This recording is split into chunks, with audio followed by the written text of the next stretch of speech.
এবং ক্ষয়ের বর্তমান বয়সের অনুপাত হলো 4:3। যদি ক বর্তমান থেকে 6 বছর পরে 26 বছর বয়স্ক হয় তাহলে ক্ষয়ের বর্তমান বয়স কত? তাহলে ক আর ক্ষয়ের বয়সের অনুপাত কত? 4:3। ক ইস্টু খ, এদের অনুপাত কত? 4:3। এখন বলেছে যে কর বয়স, কর বর্তমান বয়সের থেকে 6 বছর বৃদ্ধি করলে বা 6 বছর পরে হলে তার বয়স 26 বছর হবে। তাহলে কর যদি 26 বছর থেকে 6 বছর কম হয় তাহলে বর্তমান বয়স হবে কত? 20। তাহলে খর বয়স কত?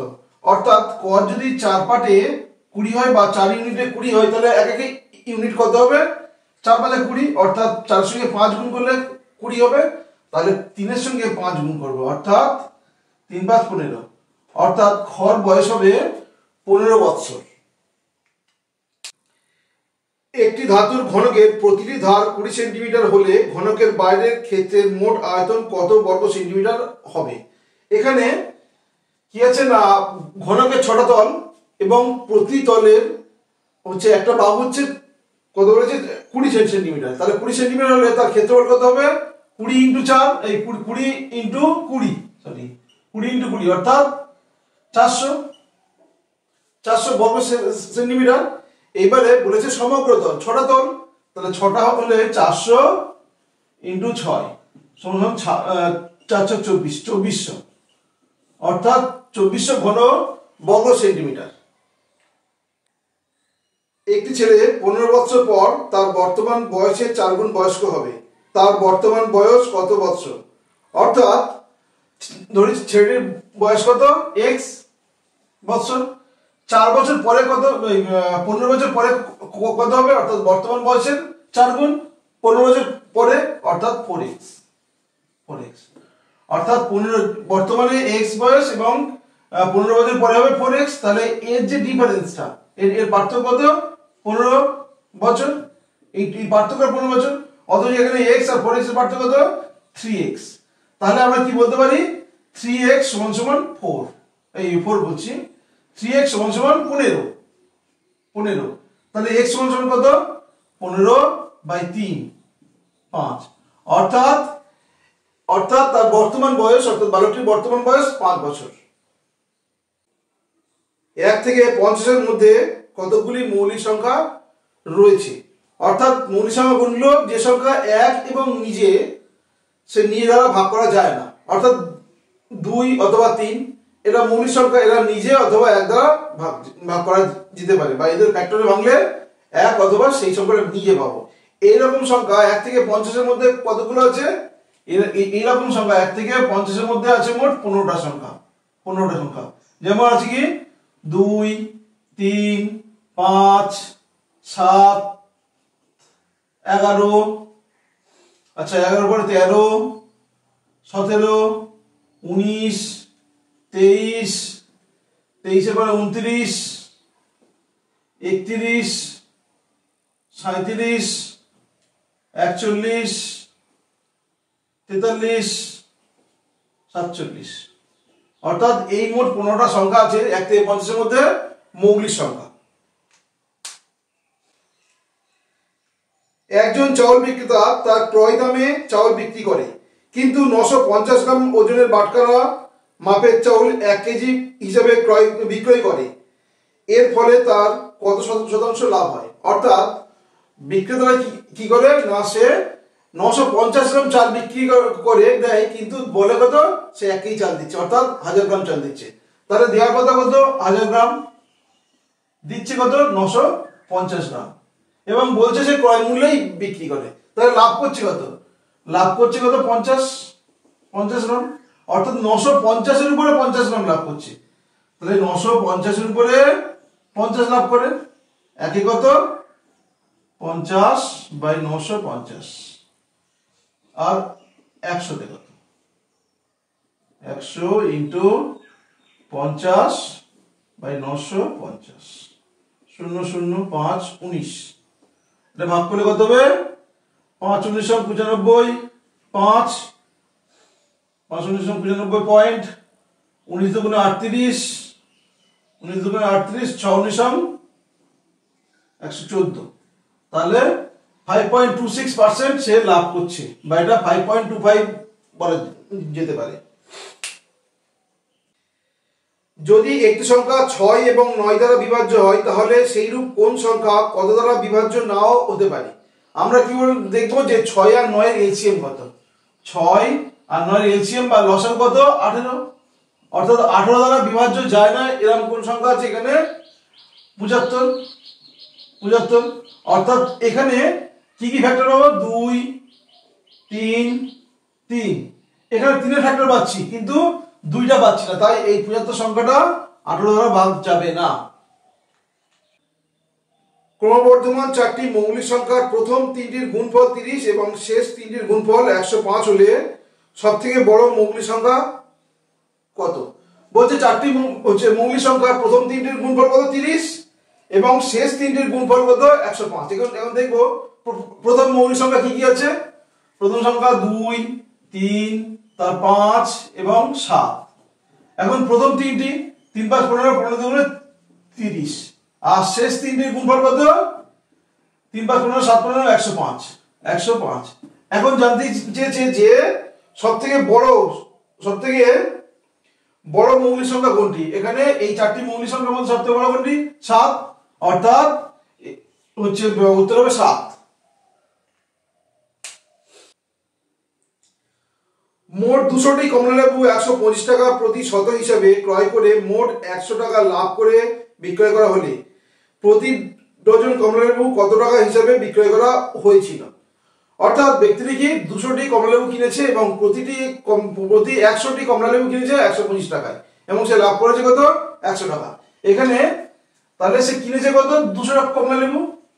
সে 100টা কমলালেবুর দাম দিয়ে কিনেছে কত? 125 টাকা দিয়ে 100টা কমলালেবু কিনেছে। তাহলে কিনেছে কত? 200টা। তাহলে 200টা কমলালেবুর দাম কত? 250 টাকা। 250 টাকা। এবার সে বিক্রি করেছে কত? সে বিক্রি করেছে 100 টাকা বেশি, অর্থাৎ 100 টাকা লাভ রেখে বিক্রি করেছে। তাহলে সে কি হয়? 350 টাকা। এখন 350 টাকা বিক্রি করেছে কত? 200টি কমলালেবু। এখন জানতে যে সে প্রতি ডজন কমলালেবু কত করে বিক্রি করেছে। তাহলে কি হবে? 350/200। তাহলে একটা কমলালেবুর দাম, তাহলে 12টি কমলালেবুর দাম কত? 12টি কমলালেবুর দাম কত? তাহলে 0, 0, 3, 4, 12, এই 4 দিয়ে 3, 4, 12, 3, 4, 12, 3, 5, 15, 3, 5, 15, ওই সরি 3, 4, 12, 4, 5, 20, 4, 5, 20 আর 5, 7, 35, 7 21। অর্থাৎ প্রতি ডজন লেবু সে 21 টাকা দরে বিক্রি করেছে। স্বাভাবিক সংখ্যা 1 থেকে 60 পর্যন্ত মোট 60টি সংখ্যার গড় কত?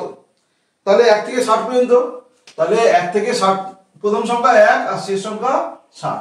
এখন বলেছে এই 60টি সংখ্যার গড় কত। তাহলে প্রথম সংখ্যা যোগ শেষ সংখ্যা 1 প্লাস বা যোগ 60। তাহলে মোট সংখ্যা এখানে মোট 61টা এলো। 61/2 সমান সমান 61/2 বা 30.5। অর্থাৎ 1 থেকে 60 পর্যন্ত সংখ্যার গড় হচ্ছে, ওই 60টি সংখ্যার গড় হচ্ছে 30.5। যদি 800 টাকা সরল সুদ 2 বছর 3 মাসে 252 টাকা হয় তাহলে বার্ষিক সুদের হার কত? এখানে 800 টাকা সুদ। আচ্ছা, আমরা সুদের সূত্রকে জানি P/100 সমান সমান ইন্টারেস্ট। আমরা কি দেখেছি যে 2 বছর 3 মাস, তাহলে এখানে 2 বছর 3 মাসটাকে আমরা বছরে নিয়ে যাব। 2 বছর 3 মাস সমান সমান 2 পূর্ণ 3/12, 4, 4 দুগুণে 8, 1 9, 9/4 বছর। আচ্ছা, প্রিন্সিপাল কত? প্রিন্সিপাল হচ্ছে 800 টাকা। টাইম কত? 9/4, 9/4। আর রেট অফ ইন্টারেস্ট আমাকে বের করতে বলেছে বাই 100। তাহলে টোটালটার উপরে 100। আচ্ছা, 4 এদিকে 100 ইকুয়াল টু কি আছে? ইন্টারেস্ট 252 টাকা। 252 টাকা। এবারে রেট অফ ইন্টারেস্ট কত? রেট আর সমান সমান 252 × 100 ইন্টু 4 বাই 800 ইন্টু 9, তাহলে 0 0, 4 দুগুণে 8 2, আচ্ছা 9 দিয়ে কাটলে 9 দুগুণে 18, 8 9 9 72, সরি 8 9 72, 8 9 72, 2 14, অর্থাৎ রেট অফ ইন্টারেস্ট কত? 14%। একটি বর্গাকার প্রতি দিকে 32 ফুট দৈর্ঘ্য সম্পন্ন মাঠের চারদিকের বাইরে 4 ফুট প্রস্থের রাস্তা রয়েছে। এই রাস্তার ক্ষেত্রফল প্রায় কত পরিমাণ বর্গফুট?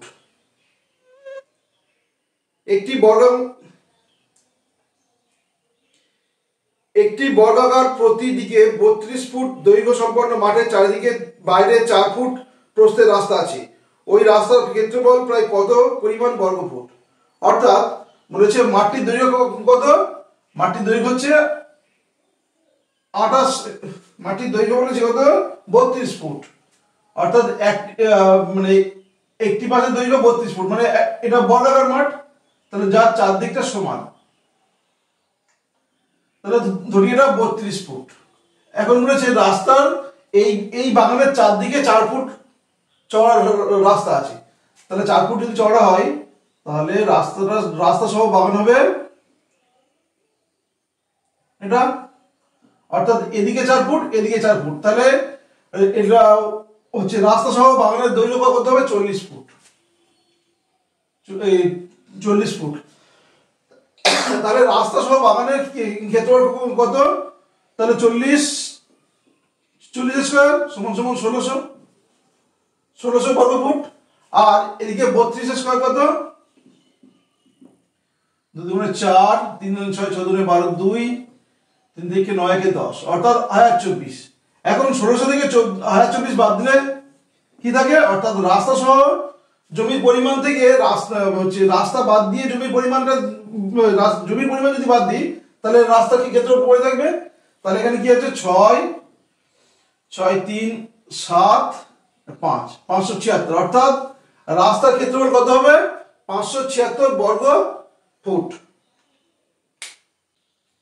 প্রতি টাকার প্রতি মাসের সুদ 5 পয়সা হলে বার্ষিক শতকরা সুদের হার কত? তাহলে 1 টাকার 1 মাসের সুদ হয় কত? 5 পয়সা।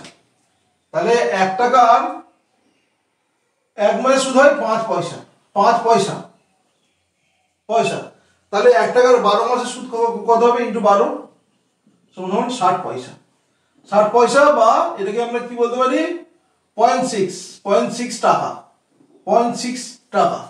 তাহলে 1 টাকার 1 বছরের সুদ হচ্ছে 0.6 টাকা। 1 টাকার 1 বছরের সুদ হচ্ছে 0.6 টাকা, 6 টাকা। আর 100, তাহলে 100 টাকার সুদ কত? 0.6 ইন্টু 100, এটা দিয়ে তুলে দিই 10 সমান 60, অর্থাৎ 100 টাকার সুদ হচ্ছে 60, অর্থাৎ 100 টাকার সুদ হয় 60 টাকা, বা 100 টাকার শতকরা সুদ হয় 60 টাকা। একটি দেয়াল ঘড়িতে দুটি প্রধান কাঁটার ক্ষুদ্রতম কৌণিক দূরত্ব সকাল 10টা 20 মিনিটে সময় কত ডিগ্রি হবে? অর্থাৎ ঘড়িতে যদি 10টা 20 বাজে, 10টা 20 বাজে, তখন বড় কাঁটা আর ছোট কাঁটার মধ্যে কত ডিগ্রি কোণ তৈরি করবে? এখানে দুটো কোণ তৈরি করবে, একটি বৃহত্তম আর একটি ক্ষুদ্রতম কোণ। তাহলে ক্ষুদ্রতম কোণটা কত? তাহলে ঘন্টার কাঁটার পজিশন কি হয় না 10টা 20, মানে 10 পূর্ণ 20 বাই 60, এটা বাংলা কত? 1 3, তাহলে 30 31 বাই 3 ঘন্টা হচ্ছে। আর 20টা হয় 20 মিনিট, 20 মিনিট। তাহলে এখন জানতে হবে যে ঘন্টার কাঁটা প্রতি ঘন্টায় কত ডিগ্রি করে সরে বা হচ্ছে মুভ করে। তাহলে প্রতি ঘন্টার কাঁটা প্রতি ঘন্টায় 30 ডিগ্রি করে মুভ করে, তাহলে 31 বাই 3 ইন্টু 30, আর এটা বিয়োগ। আর মিনিটের কাঁটা প্রতি মিনিটে সে 6 ডিগ্রি করে, অর্থাৎ 60 মিনিটে 360 ডিগ্রি, তাহলে 1 মিনিটে 6 ডিগ্রি। তাহলে 20 মিনিটে কত? 20 ইন্টু 6, 120। তাহলে এখানে 10, 310 মাইনাস 120, তাহলে কত হচ্ছে এখানে? এখানে হচ্ছে 0.9 190 ডিগ্রি। 190 ডিগ্রি 180 থেকে বেশি তো। 360 ডিগ্রিকে যদি দুটো ভাগে ভাগ করি তাহলে 180 থেকে এটা বেশি, তাহলে 190 ডিগ্রিটা হচ্ছে বৃহত্তম কোণ। আর 360 থেকে যদি 90 বা 190 বাদ দিই, 0.67 আর 2 170, অর্থাৎ ক্ষুদ্রতম কোণ তৈরি হবে 170 ডিগ্রি। 20টি সংখ্যার গড় 18 সঙ্গে 60 গড় সম্পন্ন 4টি সংখ্যা যোগ করা হলো, সবগুলি সংখ্যার গড় কত? তাহলে 20টি সংখ্যার গড় কত? 18। আর 4টি সংখ্যা যে 4টি যোগ করা হলো তার গড় কত? 60। এখন জানতে দিয়েছে এই টোটাল যে 24টি সংখ্যা এর গড় কত। এখন আমি এগুলো গুণ করে যোগ করতে পারি, যোগ করে আবার 24 দিয়ে ভাগ করতে হবে, অনেক ঝামেলা। দেখবো যে এইখান থেকে 60টা কত বেশি আছে, 18 থেকে 60টা এই চারজন কত বেশি আছে, তাহলে 42 বেশি, 42 বেশি। তাহলে 42 কার বেশি? এই চারটে সংখ্যা বেশি, তাহলে 42 গুণ 4, তাহলে মোট এই সংখ্যাটা বেশি আছে। তাহলে এই যে বেশি আছে সেটা যদি সবার মধ্যে ভাগ করে দিই তাহলে কত হবে? বাই 24, 4 6 24, 6 7 42, 7। তাহলে 7 করে প্রত্যেকে 7 করে পাবে। তাহলে যারা কম আছে তারা পাবে। তাহলে কম আছে কারা? 18। তাহলে 18 সঙ্গে যদি আমি 7 যোগ করে দিই তাহলে 18 25, অর্থাৎ এখন 24 জনের মোট গড় হবে 24 জনের গড় হবে 25, বা 24 সংখ্যার গড় হবে 25। একটি আয়তাকার মাঠের পরিসীমা 100 মিটার। যদি দৈর্ঘ্য প্রস্থ থেকে 4 গুণ হয় তাহলে মাঠটির ক্ষেত্রফল কত বর্গ মিটার? তাহলে এখন বলেছে কি না, যদি দৈর্ঘ্য x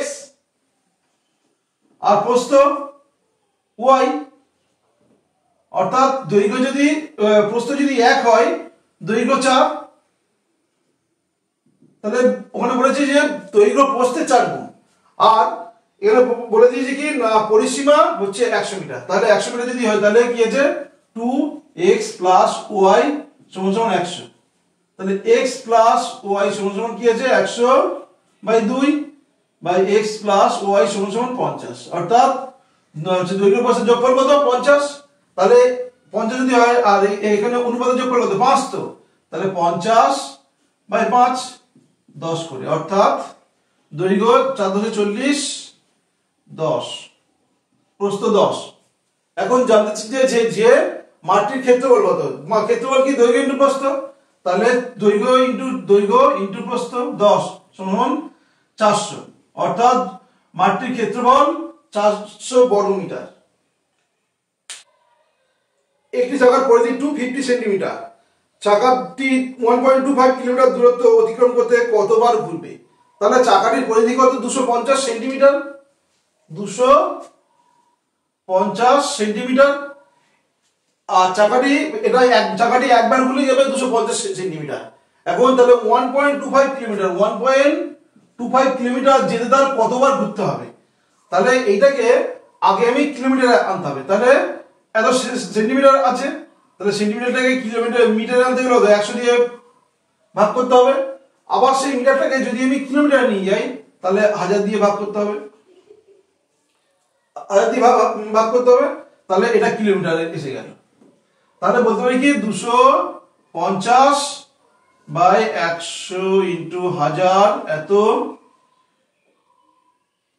হচ্ছে এতটা পথ যায়, এত কিলোমিটার পথ যায় একবার পাক খেলে। তাহলে 1 কিলোমিটার যেতে কত লাগে? এটা উল্টে যাবে। তাহলে এটা 100 × 1000/250, আর হচ্ছে 1.25 কিলোমিটার যেতে কতবার ঘুরবে?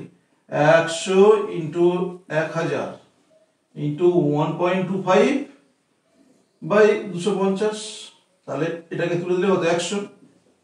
100 কেটে গেল, এটা 2, এটা 500।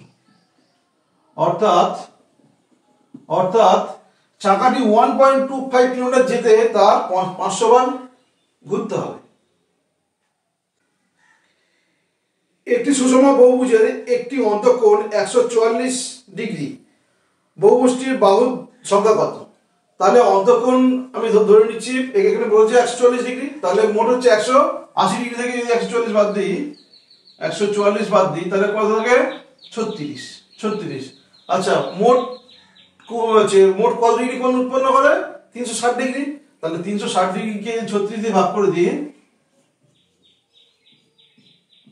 10, অর্থাৎ বাহুর সংখ্যা হবে 10টি।